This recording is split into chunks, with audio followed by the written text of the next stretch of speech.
নজর রাখবো পরবর্তী সংবাদে। অবশ্য আবহাওয়ার দিকে নজর রাখতেই হয়, কেননা রাজ্য জুড়ে একটা যে প্রবল তাপপ্রবাহ লক্ষ্য করা গেছে বেশ কয়েকদিন পর, তার সেক্ষেত্রে দীর্ঘ অপেক্ষার পরে এবার স্বস্তির বৃষ্টি রাজ্যে এসেছে।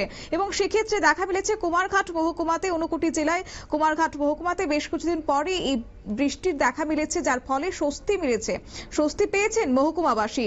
এবং বৃষ্টি হয়েছে কুমারঘাট শহর, কাছারিছড়া, পেচারথল, ফটিকরায়, গঙ্গানগর, কাঞ্চনবাড়ি ইত্যাদি এলাকায় হালকা থেকে মাঝারি বৃষ্টিপাত লক্ষ্য করা গেছে। তবে এই স্বস্তির বৃষ্টিতে কি বলছেন মহকুমাবাসী, শুনুন। বৃষ্টি মোটামুটি আমরা ঊনকোটি ডিস্ট্রিক্টের মধ্যে বেশ কিছু জায়গায় বৃষ্টি হয়েছে, আমাদের এখানে কিছু বৃষ্টি হয়েছে। আমরা খুবই খুশি, খুবই আনন্দিত। আমরা যে পরিমাণ বৃষ্টি হওয়ার মতো সেই পরিমাণ বৃষ্টি হয়েছে না, তো বৃষ্টি আরো হইব আমরা আশা করি। তো ঊনকোটি ডিস্ট্রিক্টে মোটামুটি ধরেন ৭৫ শুনছি মোটামুটি বৃষ্টি হয়েছে। তারপরে দিকে আমরা কুমারঘাটে হয়েছে, ফটিকরায় হয়েছে। আমরা খুবই ভালো, আমরা খুবই খুশি। আমরা ঊনকোটি ডিস্ট্রিক্টে প্রায় জায়গাতে বৃষ্টি দিছে।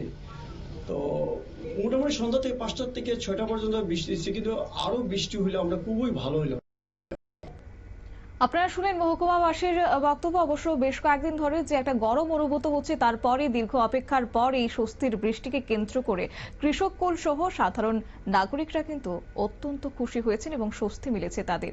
সংবাদ আপাতত এই পর্যন্তই। পরবর্তী আপডেটের জন্য চোখ রাখুন শুধুমাত্র নিউজ ভ্যানগার্ডের পর্দায়। নমস্কার।